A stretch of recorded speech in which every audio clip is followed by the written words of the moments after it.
தினமணி நேயர்களுக்கு வணக்கம். தமிழக அரசியல் களம் தொடர்ந்து சூடுபிடித்து கொண்டே இருக்கிறது. விருதுநகர் மக்களவை தொகுதி உறுப்பினர் திரு மாணிக்கம் தாகூர் அவர் பேசிய பேச்சு, மதுரையில் நேற்று காங்கிரஸ் செயற்குழு கூட்டத்தில் அவர் பேசிய பேச்சு ஒரு பரபரப்பை ஏற்படுத்தி இருக்கிறது. அவர் மரியாதை நீங்கள் தர வேண்டும், திமுக எங்களுக்கு மரியாதை கொடுக்க வேண்டும், மரியாதை கொடுக்காவிட்டால் எங்களுக்கு பதிலடி கொடுக்க தெரியும் என்பது போன்று ஆவேசமாக பேசியிருக்கிறார். அது குறித்த விவாதங்கள் தொடர்ந்து நடந்து கொண்டே இருக்கிறது. இந்த கருத்துக்களுக்கு அல்லது அவர் தொடர்ந்து பதிவிட்டு கூடக்கூடிய அந்த கருத்துக்களுக்கெல்லாம் பின்னணி என்ன என்பதை விளக்கும் வீடியோவாக இது அமைகிறது. பொறுத்தமட்டிலும் அன்போடும் மரியாதையோடும் எங்களை நடத்தினால் அன்போடும் மரியாதையோடும் எல்லாருமே இருந்திருக்கலாம்.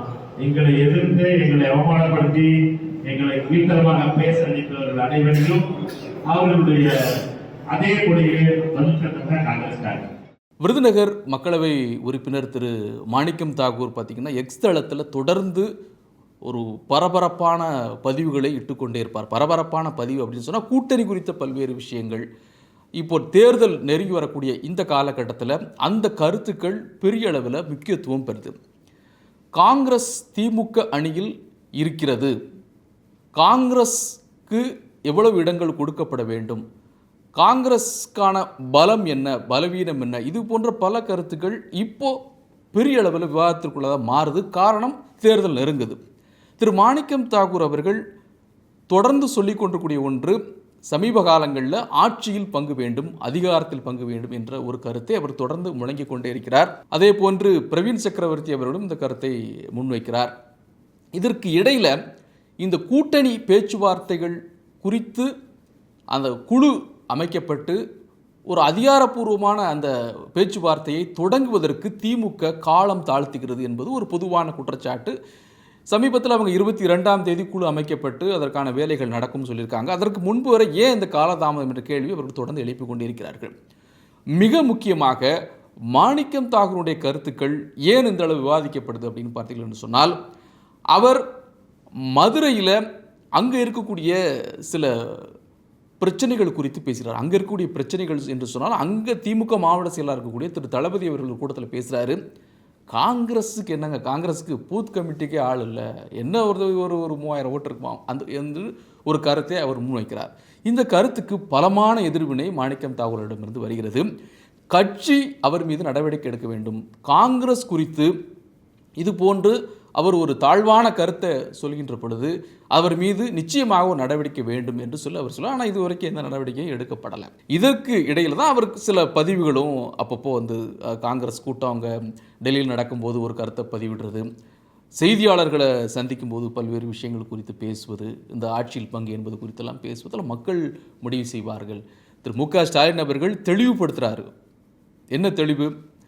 ஆட்சியில் பங்கு என்பது தமிழ்நாட்டை பொறுத்தவரை ஒத்து வராது என்ற ஒரு கருத்தை வந்து மேடையில் பதிவு பண்ணும்போது அதற்கும் திரு மாணிக்கம் தாகூர்கிட்ட எதிர்வினை வருது.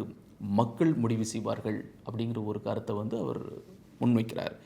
இதற்கு மத்தியில் தான் இந்த கூட்டம், காங்கிரஸ் செயற்குழு கூட்டம் நடைபெற்றிருக்கிறது. திரு மாணிக்கம் தாகூர் அதில் பேசுகிறார். அப்படி பேசும்பொழுது அவர் என்ன, நம்ம காங்கிரஸ் கட்சியை பொறுத்தவரை ஆட்கள் நம்ம குறைவாக இருக்கலாங்க, பணம் நம்மகிட்ட குறைவாக இருக்கலாம், ஆனால் நம்ம வந்து வேலை செய்வதற்கு நம்ம தயாராக இருக்கிறோம். இன்று திமுக வந்து ஒரு அதிகாரத்திற்கு வந்திருக்கிறது என்று சொன்னால் அதற்கு வந்து காங்கிரஸ் மிக முக்கியமான காரணம். நம்ம என்ன அவர்களிடமிருந்து எதிர்பார்க்கிறோம், என்ன ரொம்ப ரொம்ப வெளிப்படையாக சொன்ன கமிஷன் நம்ம ஒன்று கேட்குறோமா, அப்படிலாம் ஒன்றும் இல்லையே. நாம் கேட்குறது மரியாதை, ஒரு அன்பாக இருங்க, ஒரு மரியாதை கொடுங்க. நீங்கள் உங்கள்ட்ட எதிர்பார்ப்பு அது மட்டும்தானே. அப்போ நீங்கள் அதற்கான ஒரு மரியாதை எங்களுக்கு கிடைக்கலன்னா அதற்கு நாங்கள் பதிலடி கொடுக்கவும் தயங்க மாட்டோம் என்று அவர் பேசுகிறார். நம்மை பொறுத்தமட்டிலே தோழமையை மதிக்கிறோம், தோழமைக்கு உரிய மரியாதை கொடுக்கிறோம், அதை போலவே நாமும் எதிர்பார்க்கிறோம். இதற்கு முன்பெல்லாம் அப்படி அந்த மாதிரி பரபரப்பாக திரு மாணிக்கம் தாகூர் பேசியிருக்காருன்னா அந்த மாதிரி இல்லை. இப்போ சமீப காலங்கள் அந்த பேச்சு இருக்குது அப்படிங்கிறதான் திமுகவினர் வைக்கக்கூடிய ஒரு முக்கியமான குற்றச்சாட்டாக இருக்குது. சரி, ஏன் அந்த பதிலடி கொடுப்போம் என்று சொன்னால், எவ்வளோ காலம்தான் நீங்கள் இது போன்ற ஒரு ஒரு அவதூறுகளை நீங்கள் சொல்லிக்கொண்டே இருப்பது. இன்னொரு பக்கம் இது போன்ற ஒரு காங்கிரஸ் குறித்த ஒரு இது போன்ற கருத்துக்களை உங்களுடைய மாவட்ட செயலாளர் சொல்லுகின்ற பொழுது அதற்கு என்ன நடவடிக்கை எடுத்தீர்கள் என்று சொல்லி அந்த கூட்டத்திலே அவர் வந்து கேட்குறாரு. இன்னும் சொல்லப்போனால் திமுகவுடைய தவறுகளுக்கு காங்கிரஸ் பழியை சுமந்திருக்கிறது அப்படிங்கிற ஒரு ஒரு ஒரு வார்த்தையை அங்கே வந்து பயன்படுத்துகிறார். அந்த கூட்டத்தில் பேசிகின்ற பொழுது திமுக தவறுகள் பண்ணியிருக்கிறாங்க, அந்த தவறுக்கும் சேர்த்து அதற்கான பழியை காங்கிரஸ் ஏற்று இருக்குது அப்படிங்கிற ஒரு விஷயத்தை அவர் சொல்கிறார். இதெல்லாம் வந்து பார்த்திங்கன்னா இது போன்ற பேச்சுகள் நிச்சயம் வந்து திமுக ரசிக்காது. ஏன்னா திமுக ஏற்கனவே திரு மாணிக்கந்தா அவருடைய கருத்துக்களுக்கு அமைச்சர்கள் சில பேர் பதில் சொல்லிக்கிட்டே இருக்கிறாங்க. அந்த கருத்தை பொருட்படுத்த தேவையில்லைன்னு சொல்கிறாங்க. இன்னும் அதை தாண்டியும் சில விஷயங்களை அவர் பதிவு பண்ணுறாங்க. இப்படி பேசுகின்ற பொழுது திமுகவை நேரடியாக அவர் தாக்கி பேசுகின்ற பொழுது அதை நிச்சயமாக திமுக ரசிக்காது. இன்னொன்று, அவர் பேசலாம் சொல்லிட்டு திரும்ப என்ன சொல்கிறாரு, திரு மு க ஸ்டாலின் அவர்கள் முதல்வராக வேண்டும் அப்படிங்கிறது தான் எங்களுடைய விருப்பம். ஆனால் எங்களுக்கு அந்த ஆட்சியில் பங்கு கொடுங்க. 2006 நாங்கள் வந்து எங்களால் தான் அந்த ஆட்சியே நடந்தது, எங்கள் தயவால் தான். இருந்தாலும் நாங்கள் அப்போ கேட்கலை, இப்போது கேட்கிறோம். இதில் கொடுக்குவதில் என்ன தவறு இருக்குது, இதில் என்ன பிரச்சனை இருக்குது அப்படிங்கிற ஒரு கேள்வியை வந்து அவர் எழுப்புகிறார். இதில் நியாயம் தானே நாங்கள் கேட்கறதில்ல அப்படின்னு. இன்னொன்று, அவர் வைக்கக்கூடிய ஒரு காரணம், இப்போ தேர்தல் வருகின்ற பொழுது ஒவ்வொரு கட்சியுமே வந்து தேர்தல் அறிக்கையை வெளியிடுறாங்க. இப்போ திமுக தேர்தல் அறிக்கை, காங்கிரஸ் வெளியிடுறது, பாஜக எல்லாம் கூட்டணியில் அதிமுக பாஜக இதெல்லாம் தேசிய ஜனநாயக கூட்டணி இருந்தாலும் கூட ஒவ்வொரு கட்சியும் தனித்தனியாக தேர்தல் அறிக்கை வெளியிடுறாங்க. அவங்க சில விஷயங்களை சொல்கிறாங்க, இதெல்லாம் நாங்கள் பண்ணுவோம், நாங்கள் அந்த அலையன்ஸில் இருந்து சொல்லின பொழுது, இப்போ காங்கிரஸ் தனித்து சில வாக்குறுதி கொடுக்கும்போது அதை எப்படி நிறைவேற்றுறது? அப்போ எங்கள்கிட்ட அதிகாரம் இருக்கணும்ல. ஸோ அந்த அமைச்சரவையில் ஒரு பங்குன்னு இருக்கும்போது தான் நாங்கள் சில விஷயங்களை காங்கிரஸ் சொன்ன அந்த வாக்குறுதிகளை எங்களால் நிறைவேற்ற முடியும். அப்படி இல்லாமல் நாங்கள் வெறுமனே வந்து எப்படி அதை நிறைவேற்ற முடியும் அப்படிங்கிற ஒரு கேள்வியை அவர் எழுப்புகிறார். இதுக்கு திமுக தரப்பில் சொல்லக்கூடிய முக்கியமான ஒரு பதிலாக இருக்கக்கூடியது, இந்த பேச்செல்லாம் அவர்கள் தாவேக்கவுடன் கூட்டணி செல்வதற்கான முயற்சியை மேற்கொண்டிருக்கிறார்கள். அந்த தைரியம்தான் இந்த அளவிற்கு வேகமாக அவர்களை பேச வைக்கிறது என்று ஒரு பார்வை இருக்கிறது. அது அவர் சொல்லுகின்ற அந்த அவர் சொல்லுகின்ற அந்த பார்வையில் தப்பு இருக்குதுன்னு நம்ம வந்து சொல்ல முடியாது. இன்னொன்று, அவர் இன்னொரு விஷயம் சொல்கிறார் பாருங்கள் திரு மாணிக்கம் தாகூர், நம்மளுடைய லட்சியம் மதுரை வடக்கு. நான் கார்கேட்டை வந்து பேசிட்டேன், நேரடியாக பேசும்போது சொன்னேன், எந்த தொகுதி எங்களுக்கு கிடைக்குதோ இல்லையோ மதுரை வடக்கு காங்கிரஸுக்கு தான் வேணும் அப்படிங்கிறத நம்ம கார்கேவிடம் ரொம்ப உறுதிப்பட சொல்லியிருக்கிறேன். அது நம்ம இது வென்று காட்ட வேண்டும் மதுரை வடக்கு அப்படின்னு சொல்லி, இது நம்மளுடைய லட்சியம் அப்படின்னு ஒரு விஷயத்தை சொல்கிறார். இங்கே தான் நம்ம ஒரு இது என்ன அப்படிங்கிறத பார்க்க. அப்போது அங்கே இருக்கக்கூடிய ஒரு உள் அரசியல் இருக்குல்ல, அந்த மதுரை வட்டாரத்தில் இருக்கக்கூடிய ஒரு அரசியல் அங்கே ஒரு பெரிய விஷயமா இருக்குது. ஸோ அதனால் அவர் இது போன்ற பேச்சுக்களை பேசுகிறார் என்று நம்ம பார்க்கலாம். இன்னொன்று, திமுக வைக்கக்கூடிய ஒரு விஷயம், ஏன் இந்த மாதிரியான பகிரங்கமாக அவர் பேசுகிறதுக்கான காரணம் அது ஒன்று, அங்கே உள்ளக்கூடிய ஒரு அரசியல். ரெண்டாவது, அவர்கள் சொல்லக்கூடிய இந்த விஜய் ஃபேக்டர், அதுவும் உள்ள வருது. சரி, ஏன்னா சில பேச்சுவார்த்தைகள், அதிகாரப்பூர்வமற்ற பேச்சுவார்த்தைகள், தாவேக்கோட சில மூவ்மெண்ட்டெல்லாம் நடந்திருக்கு அப்படிங்கிறது வந்து மறுக்க முடியாது. ஏன்னா சில சந்திப்புகள் நடந்திருக்குது, சில பேச்சுவார்த்தைகள் மூலமாக சில மூவ்மெண்ட்லாம் பண்ணனால தான் காங்கிரஸ் பண்ணியதால் தான் திமுக இந்த காலம் தாழ்த்துதலே அவர்கள் செய்து கொண்டிருக்கிறார்கள் என்ற ஒரு பார்வை இருக்குது.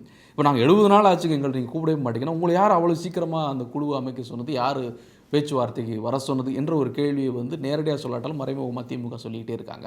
நாங்கள் வெவ்வேறு வேலைகள், அந்த அறிக்கையை பார்த்திங்கன்னா வெவ்வேறு வேலைகளில் இருக்கிறோம், நீங்கள் வந்து அமைச்சாச்சு வாங்க, நாங்கள் எங்களை கூப்பிடலன்னு அர்த்தம். நாங்கள் கூப்பிடுவோம் நிச்சயமாக. அப்படின்னா என்ன அர்த்தம்னா, நீங்கள் இது ஒரு வாய்ப்பை, இன்னொரு சாய்ஸை வச்சுக்கிட்டே நீங்கள் எங்கிட்ட மூவ் பண்ணிக்கிட்டு இருக்கிறீங்க, இப்போ உங்களை எதுக்கு நாங்கள் சீக்கிரமாக கூப்பிடணும் என்கின்ற ஒரு தொனியில் திமுக அந்த காய் நகர்த்தல்களை பண்ணி கொண்டிருக்கிறது. எனவே தாவேக்கு அணியில் காங்கிரஸ் செல்வதற்கான அந்த வாய்ப்புகள் எப்போதும் இருந்து கொண்டே இருக்கிறது என்பதுதான் இந்த பேச்சுகளுடைய அடிப்படையாக நம்ம பார்க்கணும். இது உடனே நடக்குமா நடக்காதான்னு தெரியாது. எனவே அதற்கான வாய்ப்பு இருக்குது.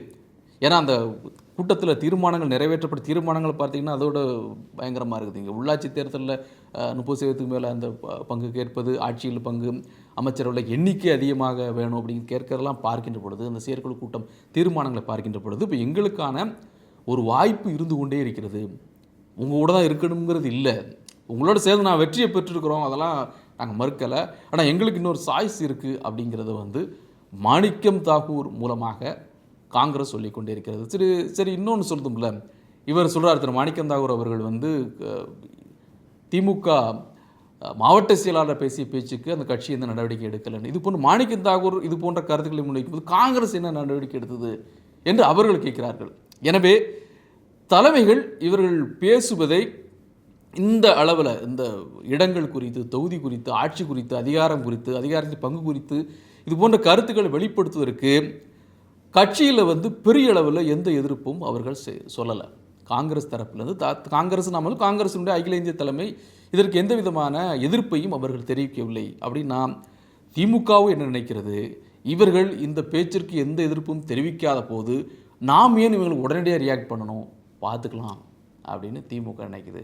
வரட்டும், பேசுவோம், இன்னும் நம்பர் இருக்குது, இன்னும் இடம் இருக்குது, இன்னும் பயணம் போக வேண்டியிருக்குது, பார்த்துக்கலாம் அப்படின்னு நினைக்கிறாங்க. இந்த பார்த்து கொள்ளலாம் என்ற திமுகவின் இந்த எண்ணமும் போட்டு பார்க்கலாம் என்னதான் நடக்குது என்று சொல்ல மாணிக்கம் தாக்கூர் போன்றவருடைய எண்ணம் தான் இந்த அரசியல் வட்டாரத்தில் இப்போது மிகப்பெரிய பேசு பொருளாக இருந்து கொண்டிருக்கிறது. இதற்கான ரிசல்ட் சீக்கிரத்தில் கிடைச்சிரும். அந்த பேச்சுவார்த்தை தொடங்கும் போது என்ன ஆக போகுது அப்படிங்கிறது தெரிஞ்சிடும்.